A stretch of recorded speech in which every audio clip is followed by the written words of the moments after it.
Welcome back to Confident Leadership in Color. We'll start right where I left you off last time, from the editing room, because today we're jumping straight back into the conversation with leadership coach Caroline Grégoire. A conversation that began in last week's episode. If you missed that one, you can go back and listen before or after this one. I really recommend you to listen on it because we explored a beautiful take on confidence, not as something you perform, but as your own vibe. Caroline, like me, works as a leadership coach, and before we dive into the rest of our conversation, I just want to say one of the reasons I invited her to the podcast is because I see how she truly embodies confidence in what she does. The way she leads, speaks, and supports others is grounded, vibrant, and real.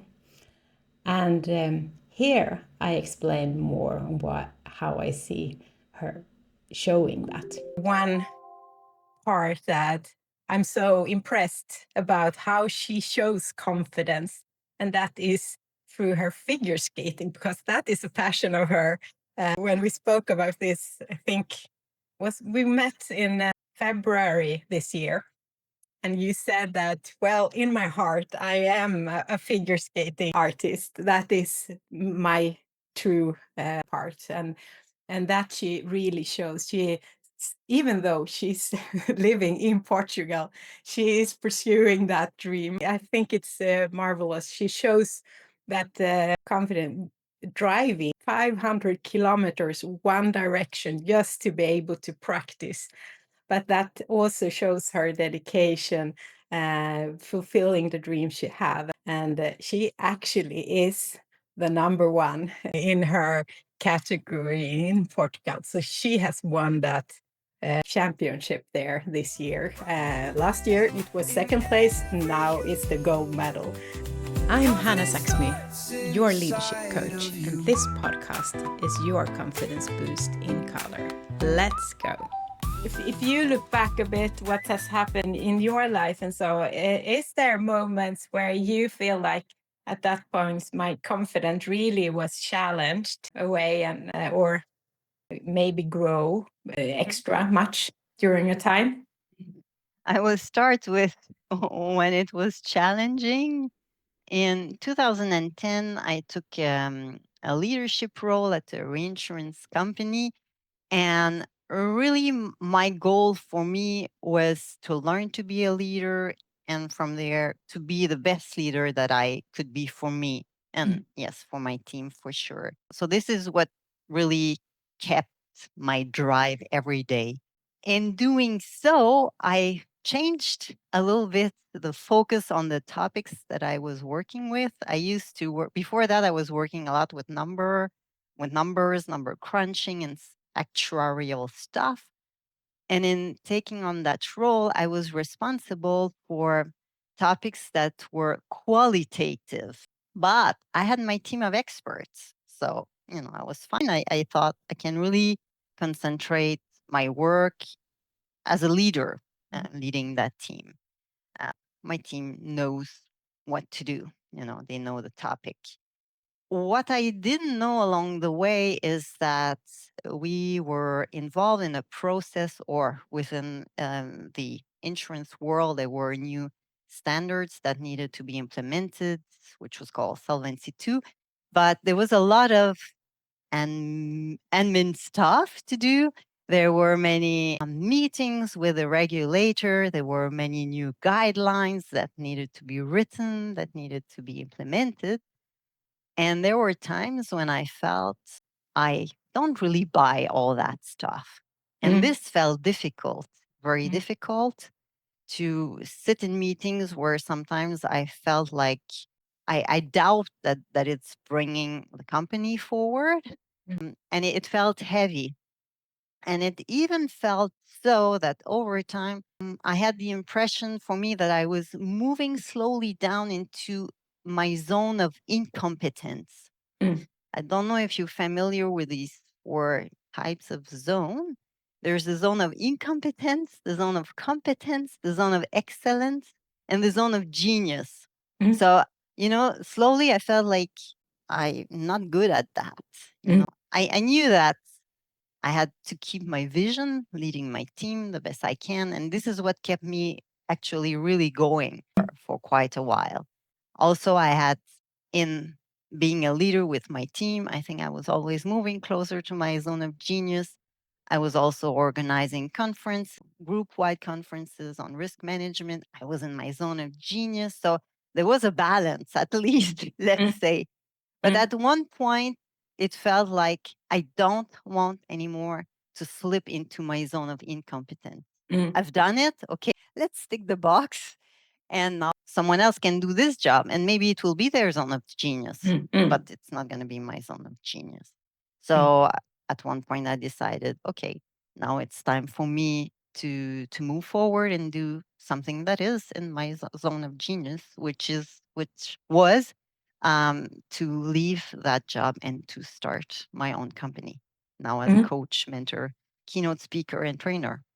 That experience, if I summarize it, it sounds like it you built up in that confidence really to move at that point. Mhm. Yeah, it gave you that urge to move to something you saw was much better for you, if we take it. Yes. Yeah, I like what we were talking about before because you have learned a lot of things during that time. So I think that's also it's a way of building up confidence. What do I really want to do and such. Of course. I see, and I think it's similar for you. I see all experiences that we have, whether they are good or bad, they're just ways of learning and of growing. Even if people may hear frustrations, I just, it's fine for me. I learn out of there, and then I decided to move on it at some point.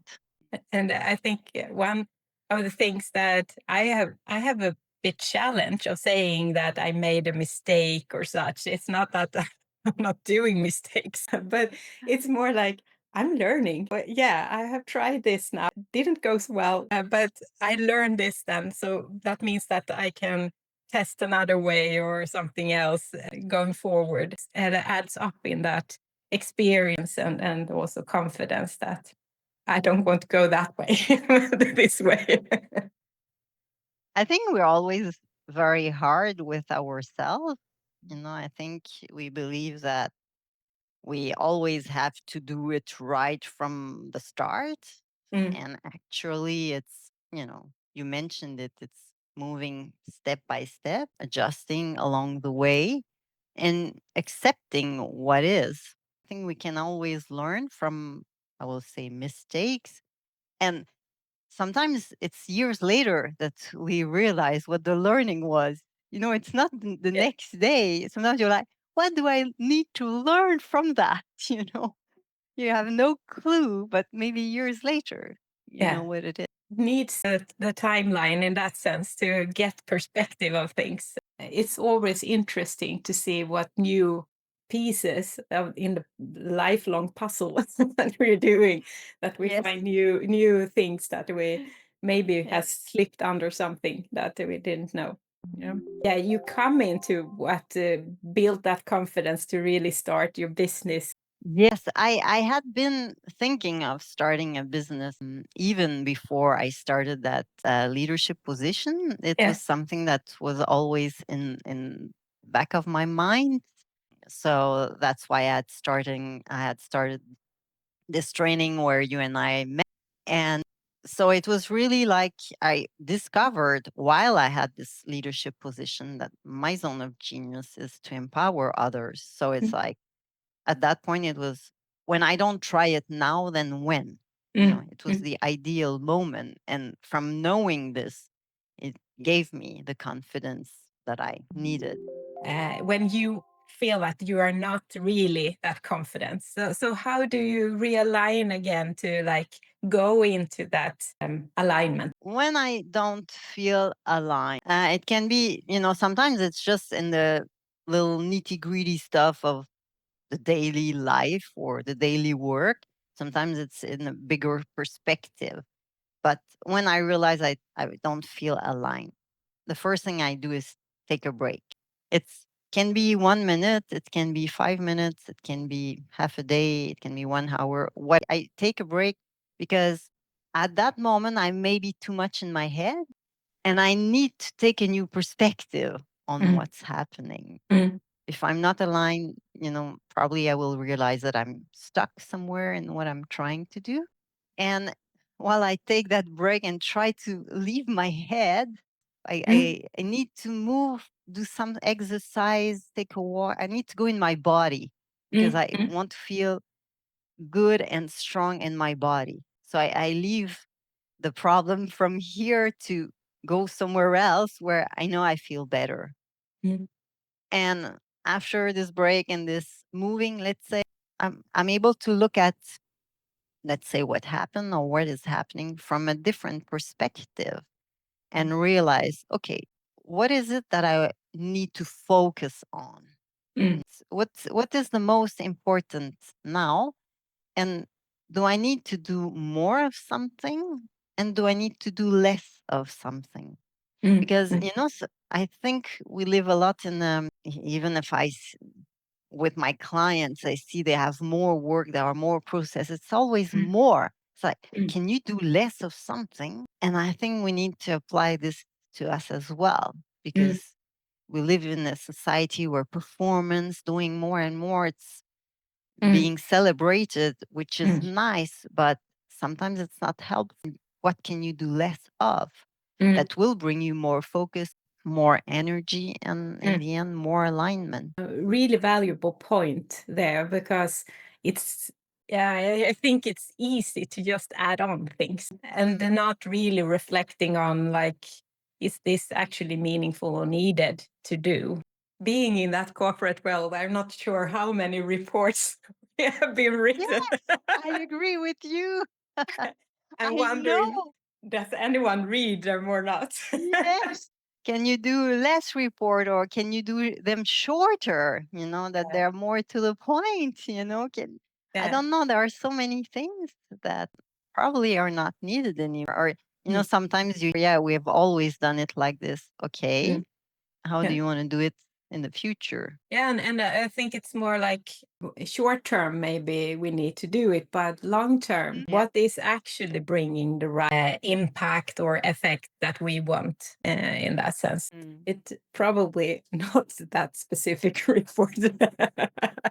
Because I think sometimes in the day to day, we are so busy with the different short term tasks that we forget to take the time to reflect on, is it really needed going Mm, forward or is it mm. meaningful? Is it bringing us forward? And we need to make space for this time of reflection. When I was getting a lot of those requests at my former job, at the end I started to ask like, okay, what is the value you want to out of it?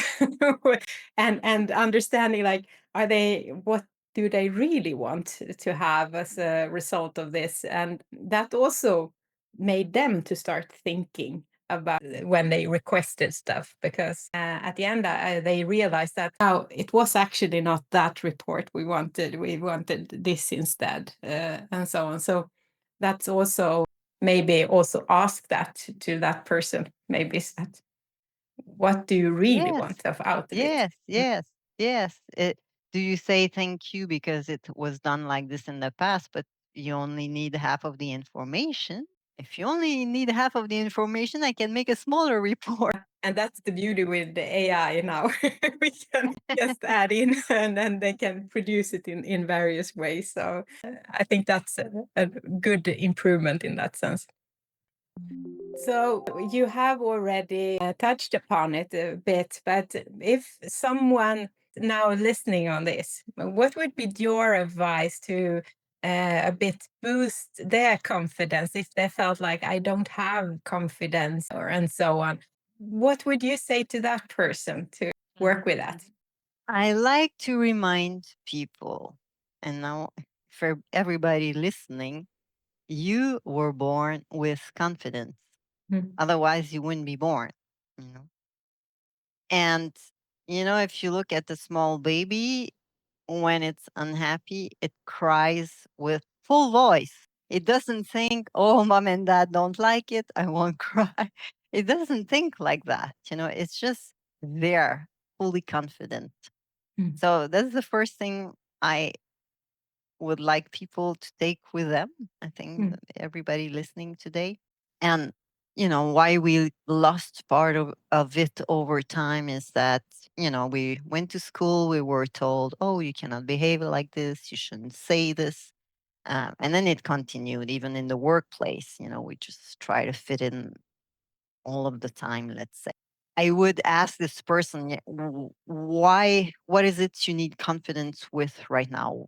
Mm. Is it to, leave a job or start a new business, or what it?"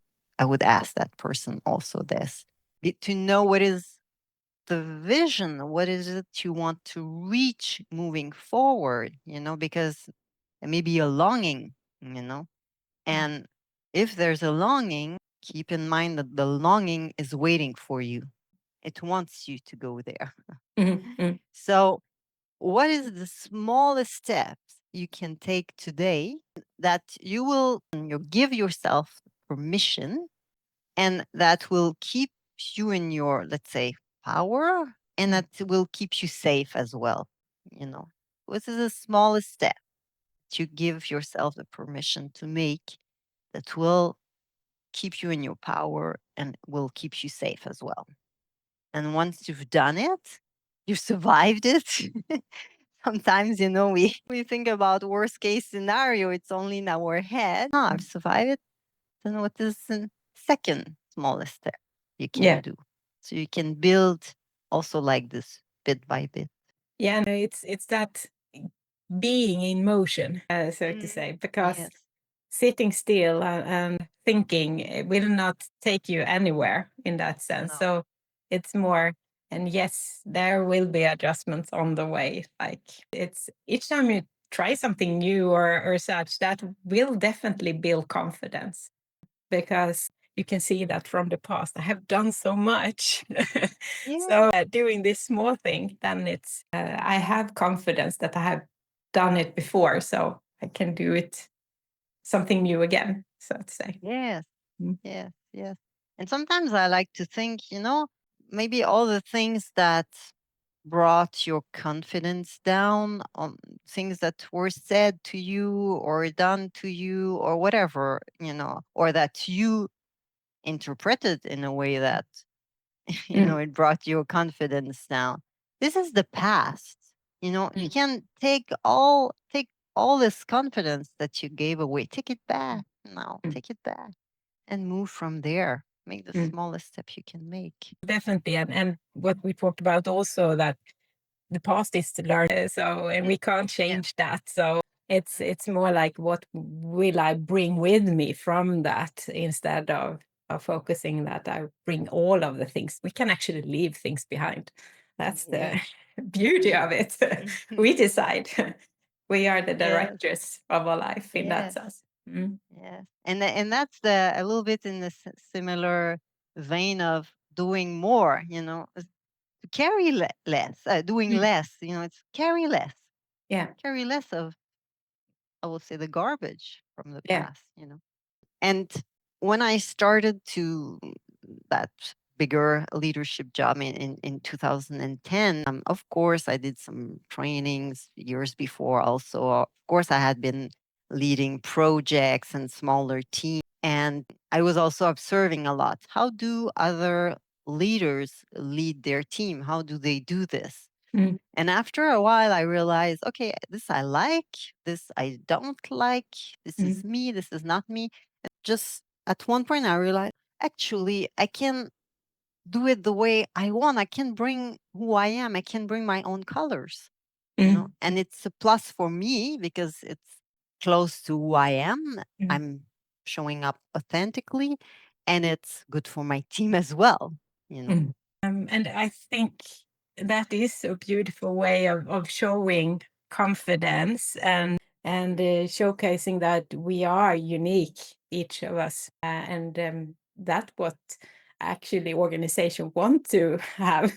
They don't want to have even even sometimes it doesn't feel like that, but they want to have different people, different colors, because that will bring them forward. So those organizations that are really good at having that variety, I think that is those that will thrive in the going forward and not sit still. I agree. I agree. Because then they bring a whole, let's say, a holistic skill set. They bring, how can I say, a whole broad range of personalities, Yeah. then it needs to be clear what the strategy is. But I Yeah. think from that wealth of resources, Mm. I mean, it can only be a success. We are actually starting to come to the end of this conversation. I can continue for hours more.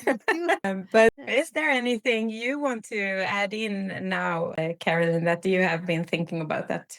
What I would like to say to people listening is that try as much as you can to live in your zone of genius, because that's where you will be the most confident. That's where you'll be happiest and you'll be most aligned. In that sense, stop trying to fit everywhere, especially in the zone of incompetence. Try not to go there and really bring your own vibe. And I think with vibe, I think we can even, yeah, it comes down to colors because each color has a vibe or vibration. So the world will benefit from it, Yeah. from your own color or colors and vibes. Yeah, and that's maybe injection we should give to those that are listening now. So go out in your world, so to say, and do something from your heart. What Yeah. you're doing in your work, add in part of your passion in that work, and see what that will happen. Like an extra tone vibe from you, and see what that will lead. How will you feel and how will it be perceived from the others? I agree. Yeah. Yeah.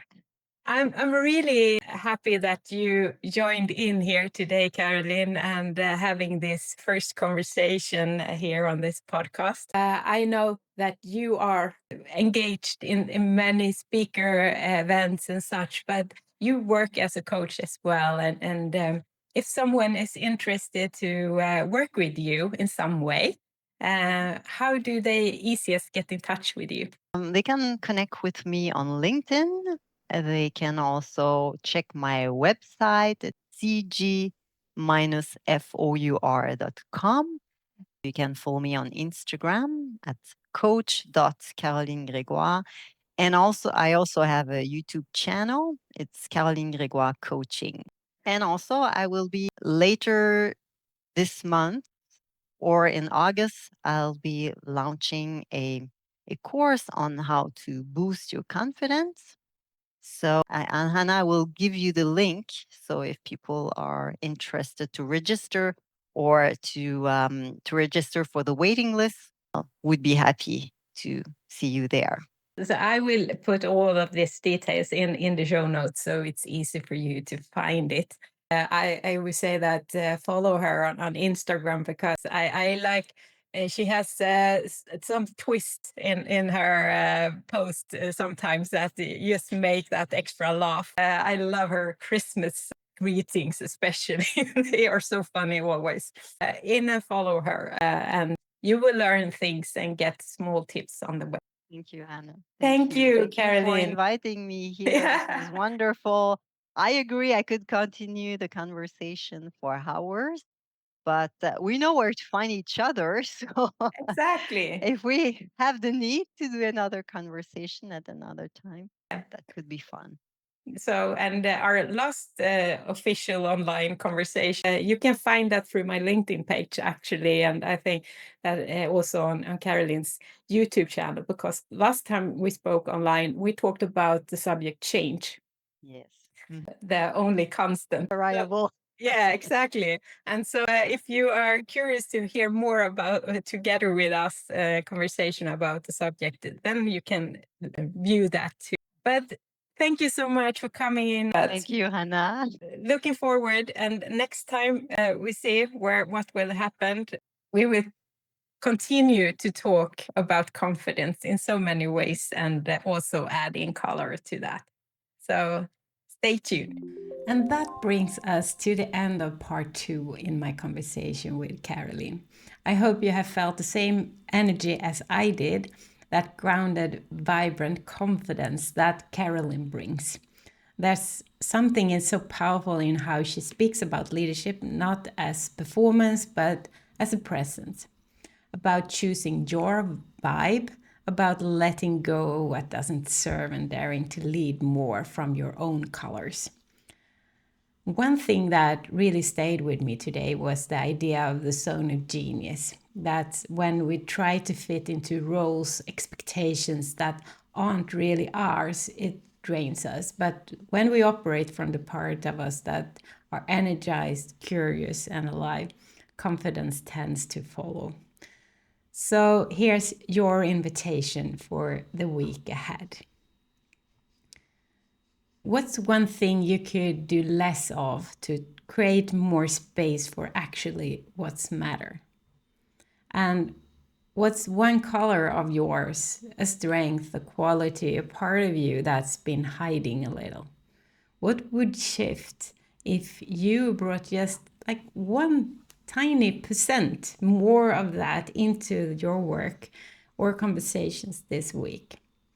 You don't have to wait for your perfect conditions. Just take one small step. And as I talk about this act plus one, just that simple, easy step. That's how confident leadership grows in motions, in color, in your way. And thank you again, Caroline, for sharing so generously. And thank you for listening to this conversation. And if this episode resonated with you, send it to a friend or a colleague who might need a confidence boost right now. And don't forget, you can always sign up for my newsletter, Confidence Boost, to get tools and inspiration straight into your inbox. And all information on how you can get in contact with me or Caroline you find in the show notes. But until next time, be confident, be you.